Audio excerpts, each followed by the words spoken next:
Dígame, señor, si después de sus esfuerzos usted hubiera logrado ganar el dinero ese que por lo visto necesita su pistón, ¿no es cierto que también habría reído con nosotros? Puede. Pues ría, mi amigo, porque este pobre locutorcito tiene mucho gusto en sacar de su propio bolsillo otras 3.000 pesetas con el ruego que me acepte como socio de ese pistón que no conozco, pero que cuando usted lo ha servido con tanta fe, tiene por fuerza que ser pistonudo. El hecho artístico estaba, bueno, como un aditamento. Para ellos era natural, pero básicamente era la necesidad de salir adelante con algo que les gustaba hacer, ¿no? Así que, bueno,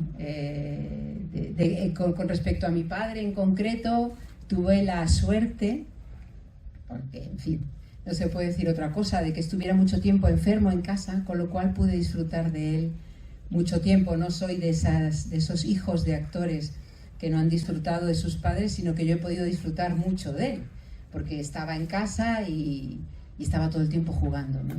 Yo hablaría que la característica de mi familia, sobre todo de los 3 hermanos, y de cómo entendían este trabajo, los abuelos lo pasaban peor, cómo entendían este trabajo tenía que ver mucho con el juego, con la diversión, con el reto, con un montón de cosas, ¿no? Por ejemplo, mi padre iba a hacer, llega el productor a casa de Recluta con Niño, que ha sido, digamos, su película emblemática, ¿no? La película que le lanzó al estrellato, etcétera, etcétera. Entonces llega el productor a casa y le dice, no, José Luis, que te queremos proponer una película que va a ser la película de tu vida, protagonista total, que te va a lanzar al estrellato. Y estaba su hermano Mariano con él. Y entonces le dice, no, lo siento, no voy a hacer la película. Dice, ¿cómo que no? Dice, no, es que no puedo. Y el otro, pero por favor, pero José Luis, ¿pero qué me estás contando? Si es una maravilla de película, te va a encantar el guión, es un soldado, ¿qué tal? Que tiene a su hermano y tal, pequeñito y tal. No, lo siento, no, es que no puedo hacer la película. Bueno, ya el hombre ya verde, el productor, mi tío verde, porque claro, en ese momento eran épocas en las que que hacía falta trabajar, no era una cosa de decir, bueno, puedo tener el lujo de no trabajar, no había que trabajar. Y entonces, pues, cuando se va el productor, su hermano le pregunta a mi padre, y dice, pero Peliche, le llamaban así a mi padre, pero Peliche, ¿por qué no quieres hacer la película? Y dice, te voy a explicar. Y dice, mira, he encargado unos trenes en Alemania de maqueta, o sea, los trenes pequeñitos. Ya me he preparado 2 habitaciones, le he hecho 2 agujeros a la habitación A con la habitación B. Y entonces yo tengo ya preparado todo lo que es ya la parafernalia para montar los trenes, como comprenderás. Yo no puedo hacer una película. Entonces, bueno, para que entendáis cómo se concebía en mi casa el trabajo.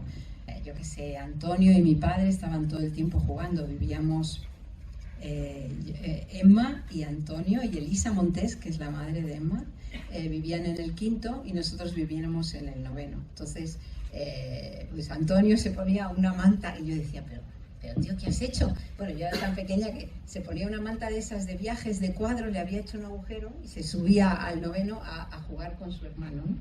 Entonces llamaban a Gila y se ponían sí, entonces estaba Gila ahí con los 3, se ponían así, porque yo abría la puerta ahí de pequeñita y les veía y se ponían los 3 delante de un magnetofón de esos que había entonces y se ponían a jugar. Por ejemplo, 3 en una bañera y es a soltar paridas.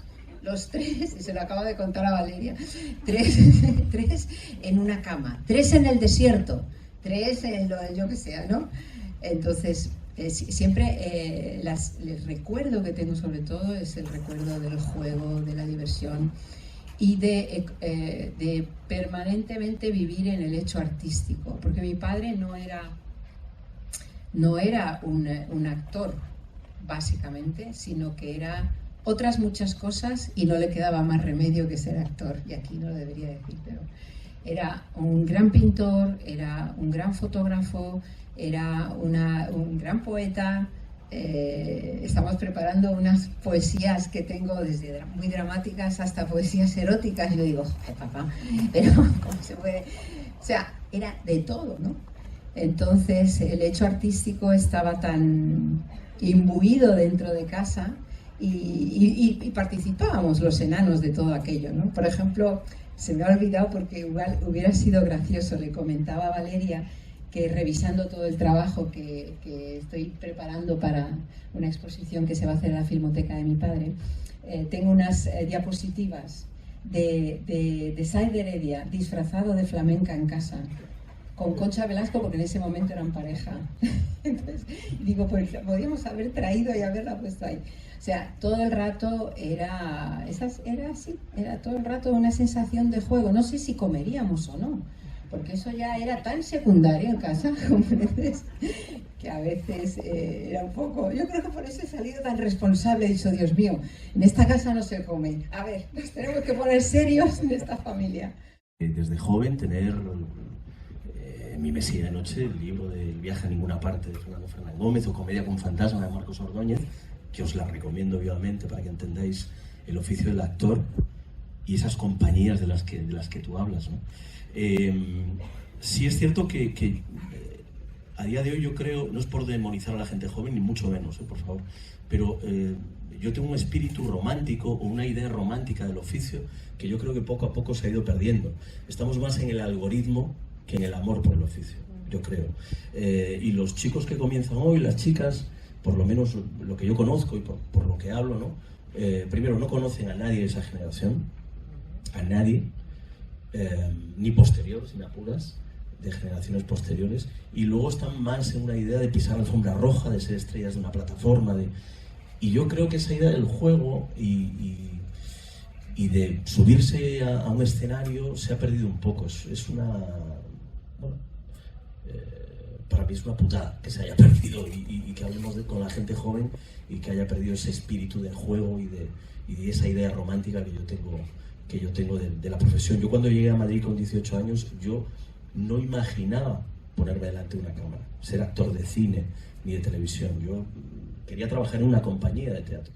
Que considera que soy heredero de ese trabajo, porque también, como Javi, si tengo que mirarme en algún actor o si tengo que... No soy mucho de referencias yo, pero si de repente tengo que buscar alguna referencia, no es porque lo piense, sino porque es lo que yo he visto en la tele, las películas que he visto y los actores con los que me he criado y son a los que he admirado. Y siempre miro hacia ese tipo de trabajo y hacia ese tipo de actores, ¿no?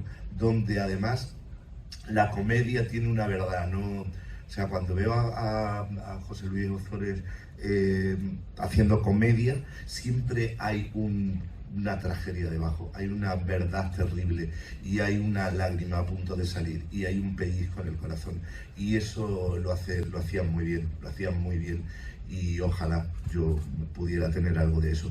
Así que sí, yo me encuentro muy reflejado en eso, porque realmente es lo que me gusta, no porque yo piense que estoy reflejado, sino porque realmente es donde me gusta mirarme y donde me gustaría estar. Que plagió nada más y nada menos que Woody Allen.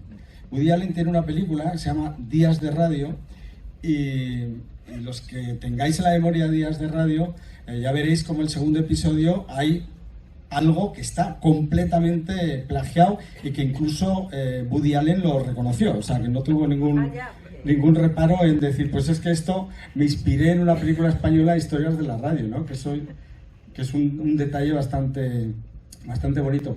Claro, también esta película, 1955, estamos a un año de que aparezca la televisión en España. Es una España dominada en el mundo del entretenimiento por el mundo de la radio, y a mí me gustaría señalar que tu padre fue uno de los pioneros de Televisión Española.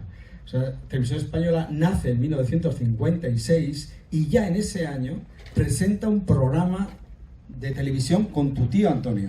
Con Antonio, sí, presentan un programa de televisión muy divertido. Bueno, hay que tener en cuenta que Mariano, su hermano, inaugura Paseo de La Habana en Madrid, que es Televisión Española, con unos medios de una manera tan chapuza que cuando leo las memorias de mi tío me río mucho, ¿no? De lo precario, lo primitivo que eran aquellos estudios, esas cámaras. Como había 20 personas en España que tuvieran televisión, todos eran ministros, y entonces después de acabar el telediario le preguntaban, señor ministro, ¿qué le ha parecido? Y decía, pues muy bien, esta parte me ha encantado, esta otra yo creo que está un poco tal. O sea, que era todo muy, muy divertido. Pero es verdad que Antonio, bueno, es que eran un tándem maravilloso. O sea, estaban todo el santo día juntos, todo el santo día jugando desde pequeños y siguieron juntos de mayores, ¿no? Y mi abuelo también participó en esa televisión de Paseo de La Habana, ¿no? Mi abuelo, que nunca se supo ninguna función de teatro, porque llevaban 40 obras de representación, y entonces él solamente hacía teatro con la Concha, o sea, el señor que estaba ahí, el apuntador, que le iba diciendo eso. Pero claro, llegó el momento de hacer televisión en directo, y hacer un estudio 1 en directo. Él siguió sin saberse nada. Entonces, ¿cómo lo hacía? Pues bueno, pues ahí habría un periódico, ahí estaba el texto. Había una columna, él miraba, ahí estaba el texto. Miraba al suelo, ahí estaba el texto. Ay, qué bueno. Me acabas de recordar una anécdota que me contó María Luisa Ponte. Ella vivió también la época de los apuntadores y estaban haciendo una representación de Las bicicletas son para el verano de Fernando Fernández Gómez, que es una obra muy coral, y donde había muchas secuencias donde hablaban como todos a la vez, se atropellaban y tal. Y en una de las representaciones se quedaron bloqueados. Entonces nadie sabía cómo seguía aquello. Y entonces el apuntador dice, que quiera cocinar las lentejas. Y María Luisa Ponte se le vuelve y dice, ¡ya! ¿Pero quién lo dice?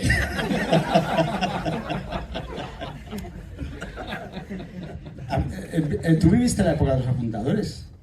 Bueno, en el clásico todavía nosotros tuvimos apuntador. En aquella época, sí, teníamos apuntador. ¿Y vosotros consideráis capaces de hacer varias obras a la vez? O sea... Sí, absolutamente.